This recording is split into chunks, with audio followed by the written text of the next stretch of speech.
नमस्कार विद्यार्थी मित्रांनो, पवित्र पोर्टल शिक्षक भरती 2025ची तयारी करणाऱ्या सर्व उमेदवारांसाठी आजचा हा व्हिडिओ फार महत्त्वाचा होणार आहे. कारण फक्त गुण असून उपयोग नाही. जर तुमचे कागदपत्र योग्य नसतील तर निवड प्रक्रियेमध्ये अडचण येऊ शकते.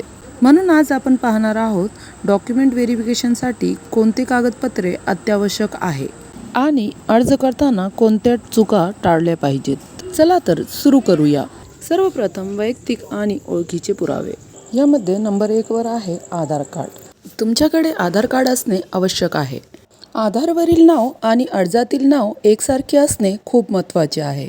तसेच महाराष्ट्रातील रहिवासी असल्याचा पुरावा म्हणून डोमिसाईल सर्टिफिकेट तयार ठेवा.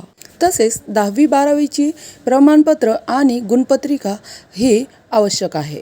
तसेच पदवीचे प्रत्येक वर्षाची मार्कशीट आणि सर्टिफिकेट आणि जर पोस्ट ग्रॅज्युएशन असाल तर त्याची डिग्री आणि मार्कशीट तयार ठेवा. यानंतर येते व्यावसायिक पात्रता.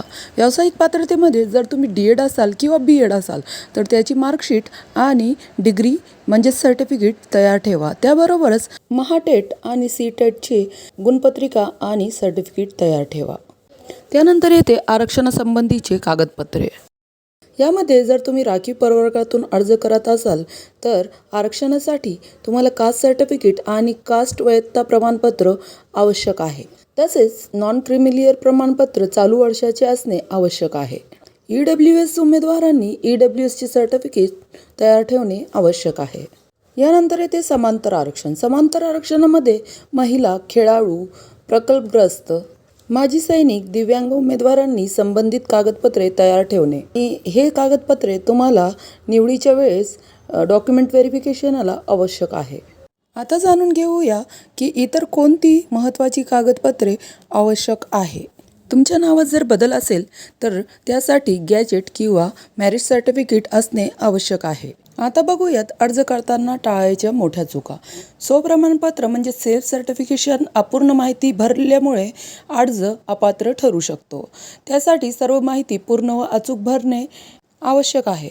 रिकामी जागा ठेवू नका, चूक इन्फॉर्मेशन देऊ नका.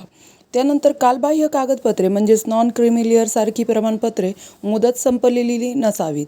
प्रमाणपत्राची वैधता म्हणजेच व्हॅलिडिटी तपासा. चालू आर्थिक वर्षातीलच प्रमाणपत्र सादर करा. त्यानंतर स्पेलिंग मिस्टेक्स म्हणजेच नाव किंवा वडिलाच्या नावात किंवा आडनावात अर्जाप्रमाणेच कागदपत्रे असावीत. विसंगती असल्यास ॲफिडेव्हिट किंवा गॅजेट बनवून घ्यावे. गॅजेट म्हणजेच राजपत्र. नावातील स्पेलिंग, वडिलांचे नाव, आडनाव, जन्मदिनांक इत्यादी माहिती सर्व कागदपत्रामध्ये एकसारखी असावी. तर विद्यार्थी मित्रांनो, आजची ही माहिती तुम्हाला सर्वांना आवडलीच असेल. व्हिडिओ जर आवडला असेल आणि अशीच महत्त्वपूर्ण माहितीसाठी आमच्या चॅनलला लाईक, शेअर आणि सबस्क्राईब करायला विसरू नका. धन्यवाद.